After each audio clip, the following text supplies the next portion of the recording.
Los eventos relacionados con el nacimiento del Hijo de Dios son narrados por Mateo y Lucas. Cuando Jesús nació, se cumplieron una a una las profecías anunciadas en el Antiguo Testamento. En este momento, disfrutemos lo relacionado con el nacimiento de Jesús, el Salvador de la humanidad. Oremos, nos hace bien orar.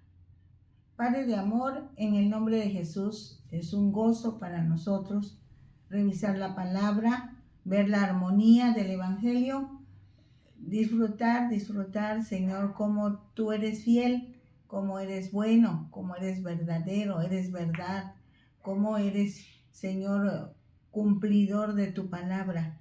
Tu palabra debe ser cumplida y empiezas por ti mismo. Tú cumples tu palabra y nos enseñas a nosotros que la palabra tiene peso, tiene valor, tiene autoridad. Gracias, Dios, porque estamos recuperando algo que habíamos perdido. Nos habíamos dejado llevar por la gente que no te conoce, pero gracias porque ahora entendemos que una de tus características importantes es la fidelidad. Gracias por ese atributo, Señor, de fiel. Bendito seas, en el nombre de Jesús. Amén. Vamos directamente a la palabra. Dice Mateo, capítulo 1, versículo 18. El nacimiento de Jesucristo fue así. Estando desposada María, su madre, con José, antes que se juntasen, se halló que había concebido del Espíritu Santo. José, su marido, como era justo y no quería infamarla, quiso dejarla secretamente. Pensando él en esto, he aquí un ángel del Señor le apareció en sueños y le dijo: José, hijo de David, no temas recibir a María tu mujer, porque lo que en ella es engendrado del Espíritu Santo es. Y dará a luz un hijo, y llamará su nombre Jesús. Porque él salvará a su pueblo de sus pecados. Todo esto aconteció para que se cumpliese lo dicho por el Señor por medio del profeta, cuando dijo: He aquí, una virgen concebirá y dará a luz un hijo, y llamará su nombre Emmanuel, que traducido es Dios con nosotros.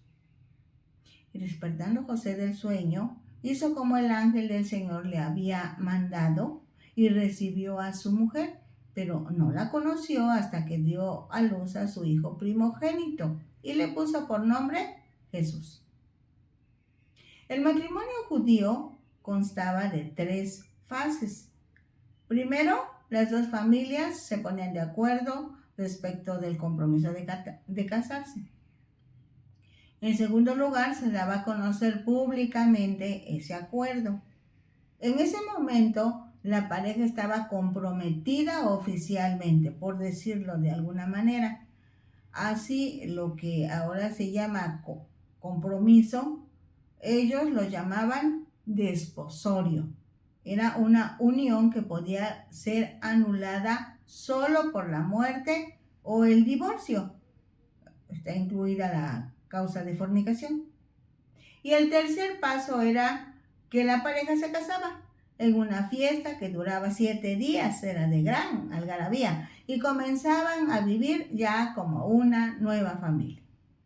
Dado que según la naturaleza humana, una mujer solamente puede resultar embarazada después de haber practicado relaciones sexuales con un varón, por lo menos en esos tiempos, el hecho de que María estuviera embarazada física y socialmente solo tenía una explicación: había fornicado. La pregunta era, ¿con quién? Aunque en la ley de Moisés ya estaba establecido o decidido el castigo para esa falta. Sí, desde Deuteronomio 22, en los versículos 23-24 se lee: si hubiere una muchacha virgen desposada con alguno, y alguno la hallare en la ciudad y se acostare con ella, entonces los sacaréis a ambos a la puerta de la ciudad y los apedrearéis y morirán. La joven porque no dio voces en la ciudad y el hombre porque humilló a la mujer de su prójimo. Así quitarás el mal de en medio de ti. Mateo explica que José era justo. Seguramente María le platicó a José su encuentro con el ángel. Seguramente José le creyó a María que sí estaba embarazada, pero que no había fornicado porque ese embarazo era obra del Espíritu Santo. Pero también la presión social sería decisiva en la aplicación de la ley, dado que José no había fornicado con María.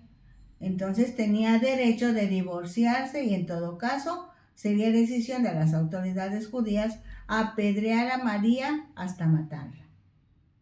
Mateo expresa lo que estaba pensando José, dejarla secretamente, o sea, divorciarse. Pero Dios defiende a María, hablándole a José en sueños, y le da una explicación que lo deja convencido, dispuesto a obedecer la instrucción. En pocas palabras, cásate con María. Es a José a quien el ángel le dice el nombre que le debe poner a su hijo, porque eran los varones los que decidían el nombre de su hijo varón, y generalmente les asignaban el nombre del papá.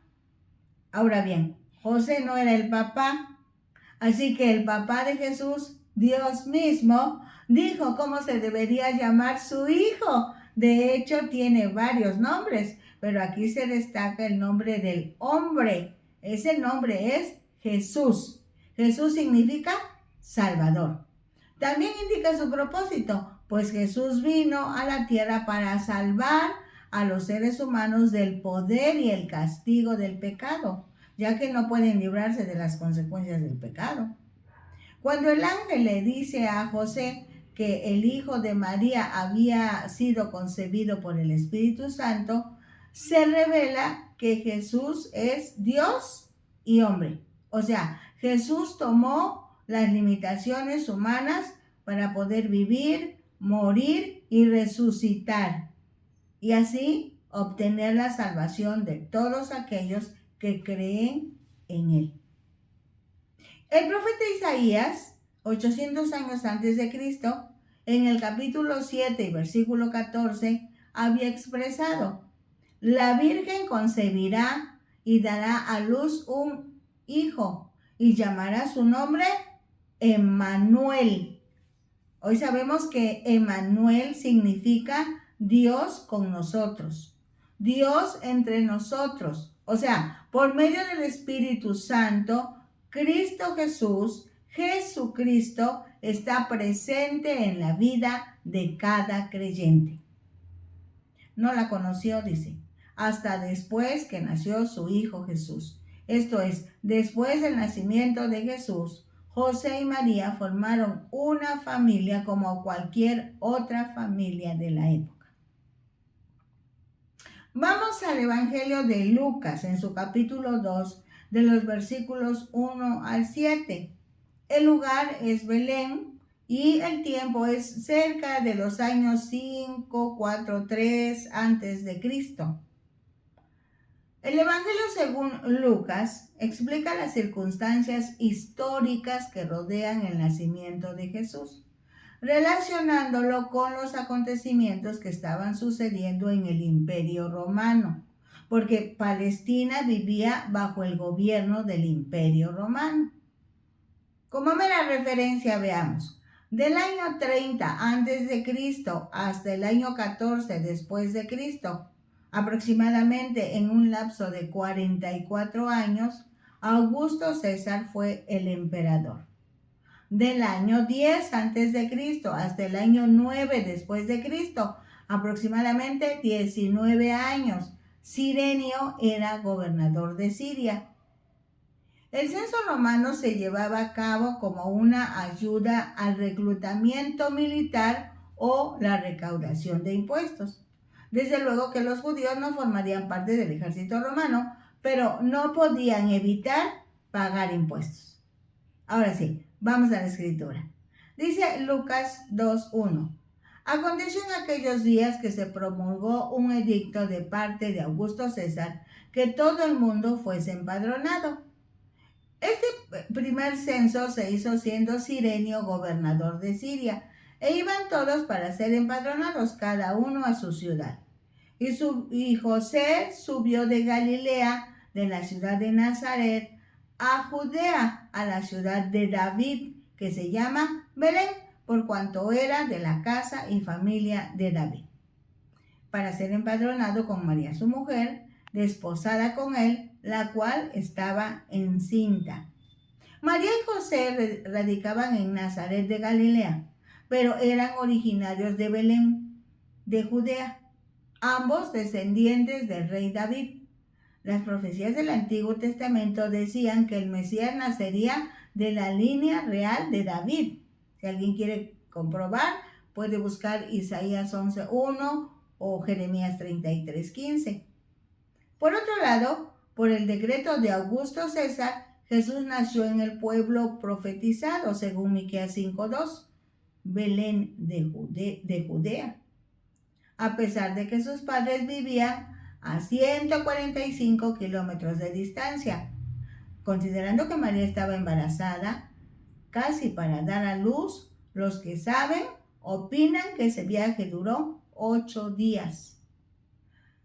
Dice el versículo 6, y aconteció que estando ellos allí, se cumplieron los días de su alumbramiento, y dio a luz a su hijo primogénito, y lo envolvió en pañales y lo acostó en un pesebre, porque no había lugar para ellos en el mesón. El decreto de Augusto César salió en el tiempo de Dios y de acuerdo a su plan perfecto para traer a su hijo al mundo. Muchas personas llegaron a Belén porque eran originarias de ese lugar. José y María viajaron despacio, así que cuando llegaron estaban ocupados todos los lugares en donde se pudieron haber hospedado. En ese momento, los establos eran cuevas con depósitos cavados en las paredes rocosas, es a lo que se le llama pesebres, para dar de comer a los animales. Seguramente estaban malolientes, sucios y oscuros. La palabra primogénito indica que después nacieron otros hijos. Los pañales eran pedazos de tela en las que se envolvía a los niños de recién nacidos a pequeños. Entonces, el escenario que nos imaginamos es muy diferente a lo que hoy se representa en los llamados nacimientos del niño Jesús. Dicen los versículos 8 al 14 del Evangelio de Lucas capítulo 2.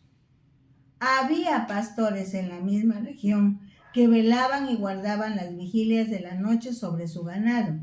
Y aquí se les presentó un ángel del Señor, y la gloria del Señor los rodeó y tuvieron gran temor. Pero el ángel les dijo: no temáis, porque aquí os doy nuevas de gran gozo, que será para todo el pueblo, que os ha nacido hoy en la ciudad de David un Salvador, que es Cristo el Señor. Esto os servirá de señal: hallaréis al niño envuelto en pañales, acostado en un pesebre.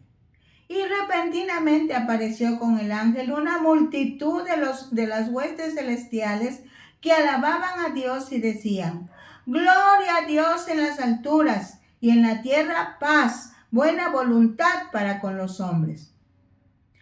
Lucas explica la forma en que se les anunció el nacimiento de Jesús a los pastores de la región. Seguramente ellos cuidaban a las ovejas que se ofrecían en el sacrificio del templo.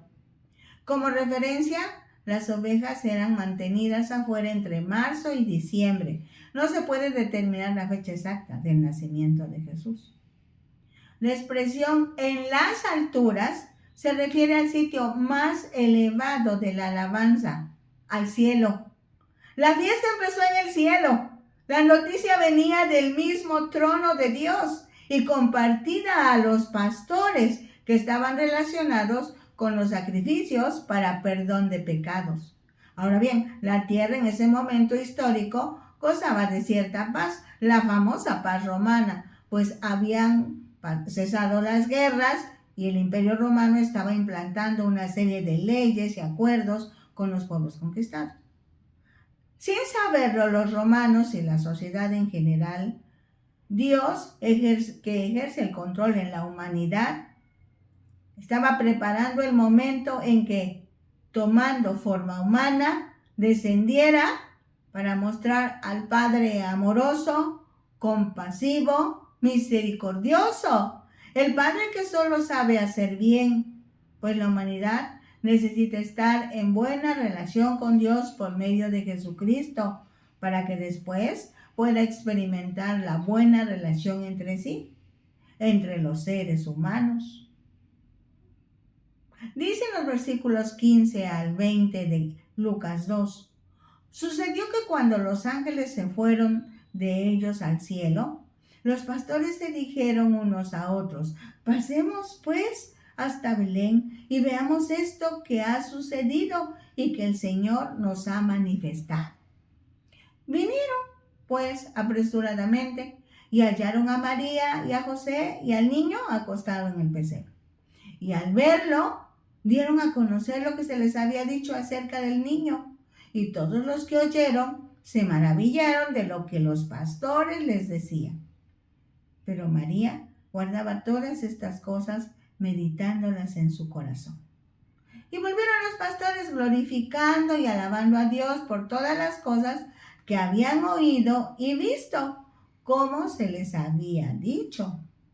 Un dato interesante es que los más religiosos de aquellos tiempos despreciaban a los pastores porque no podían cumplir todos los detalles de la ley ceremonial. No se podían lavar las manos meticulosamente como lo exigían las autoridades de ese tiempo. No obstante, Dios prefirió dar el aviso de que su hijo había nacido en Belén a los pastores, en lugar de darlo a las autoridades civiles y religiosas del momento. ¿Nos dice algo esto? Porque Dios da gracia a los humildes y resiste a los soberbios. Por ahí va el asunto. Lucas 2:21 dice algo importante, pero antes vamos a revisar este asunto. Las familias judías llevaban a cabo 3 ceremonias luego del nacimiento de una criatura. La primera era la circuncisión, si era niño. Dice Levítico 12:13, y al 8º día se circuncidará al niño. Si ese niño era primogénito, era necesaria la ceremonia de redención del primogénito, que está en Lucas 18, 15 y 16. Lo tomamos en la Biblia en lenguaje sencillo. Ahí les están hablando a los sacerdotes y les dice, también serán para ustedes todas las primeras crías de sus animales, pero podrán darte a cambio una ofrenda por sus hijos y por los animales que esté prohibido comer o sacrificar. En tales casos esperarán a que sus primeros hijos cumplan 1 mes de nacidos. Entonces te darán 5 monedas de plata de las que se usan en el santuario. Esas monedas pesan 11 gramos cada una. A los 40 días de nacido se llevará a cabo la ceremonia de purificación de la madre.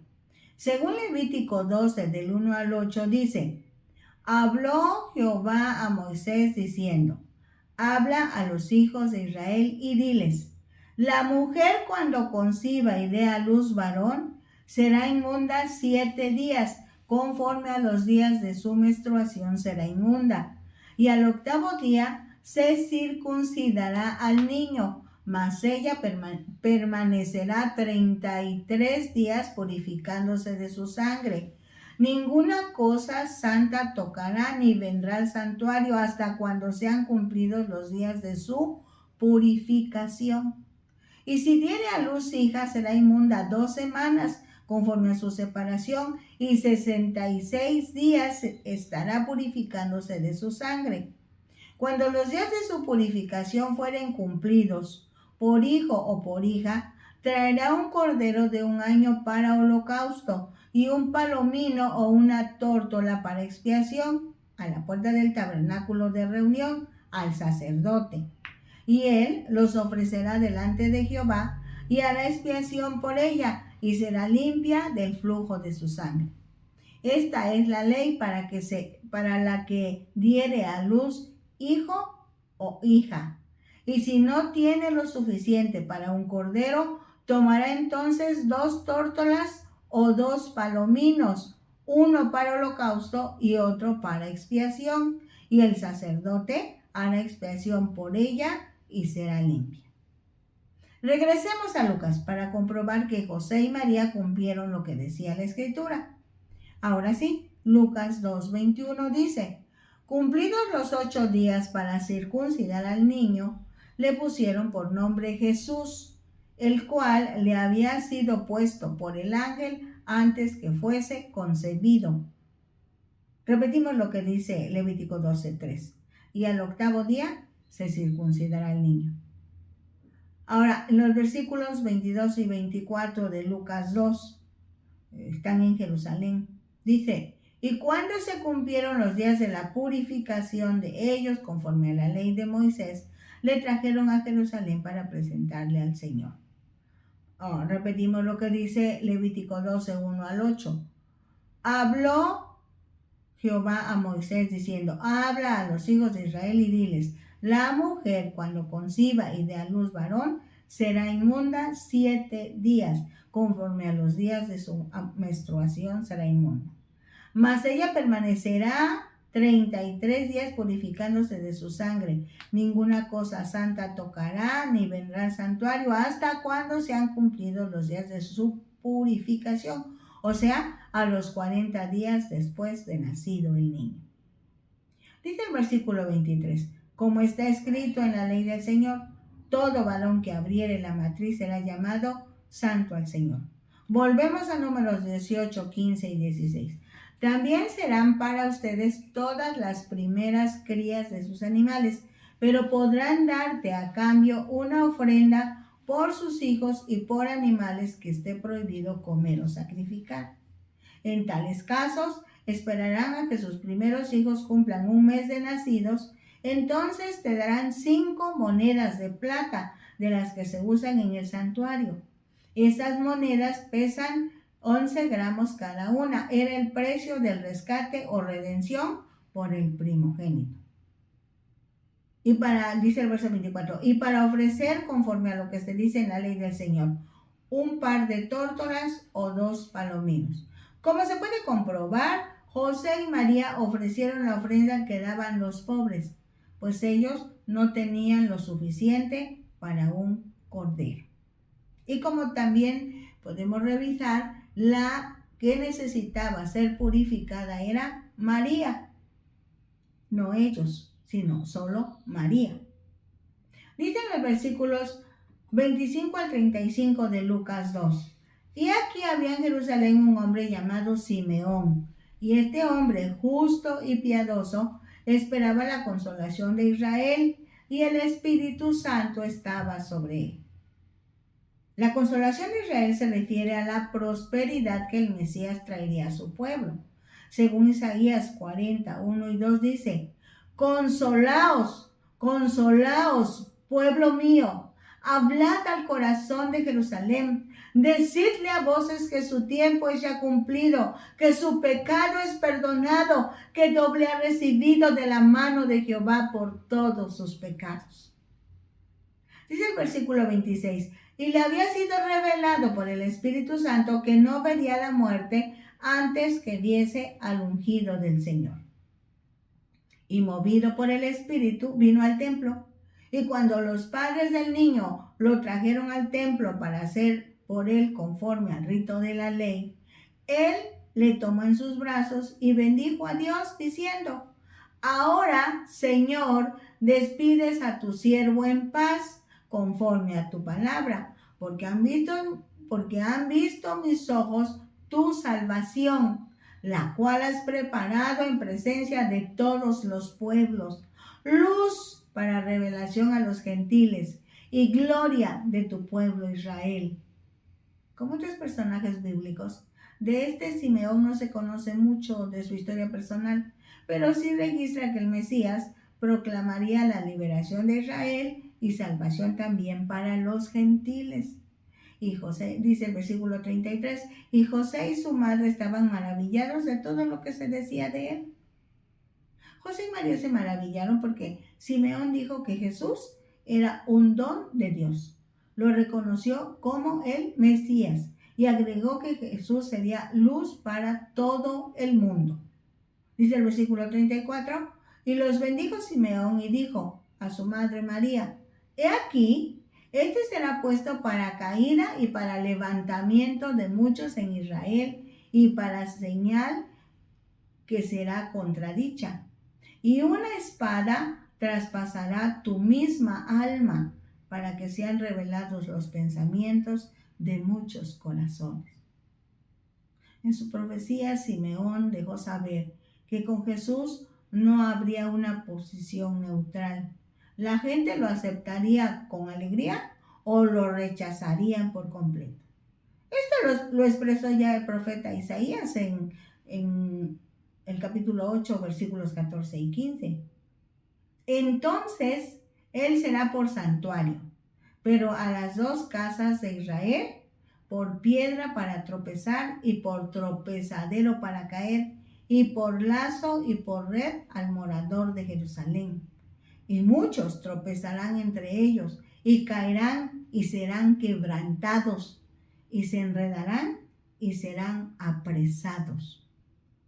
En Malaquías 4:2 leemos, mas a vosotros los que teméis mi nombre, nacerá el sol de justicia, y en sus alas traerá salvación, y saldréis y saltaréis como becerros de la manada. María, como la madre de Jesús, sufriría debido al rechazo generalizado que él enfrentaría. Vamos a los versículos 36 al 38 del capítulo 2 de Lucas.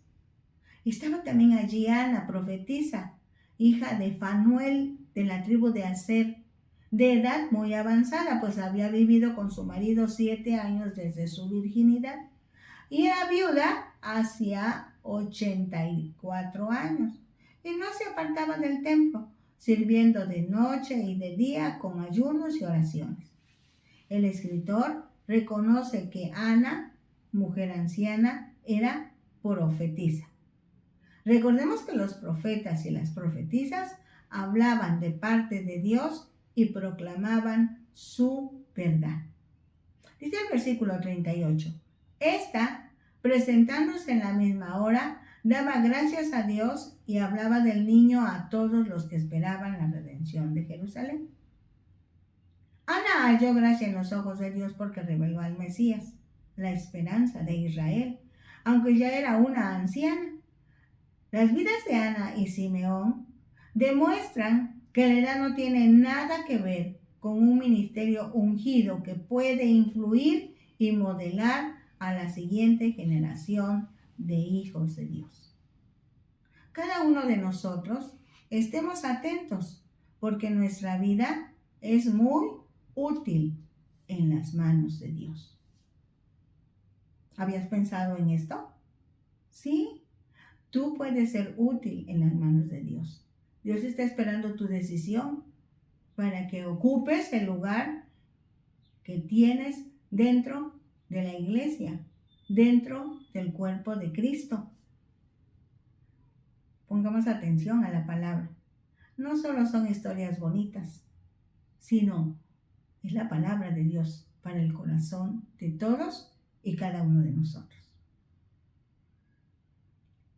Seguiremos con esta armonía del Evangelio. Les invitamos a sintonizar Ventana Virtual Radio Cristiana, la señal que edifica. Recuerden que hay una unión de emisoras cristianas por internet que están uniendo al mundo con el Evangelio de Jesucristo. Y ellos también están publicando estos materiales. También pueden encontrarlos en Facebook como Disfrutando la Palabra o en YouTube a nombre de Rosadela Hernández.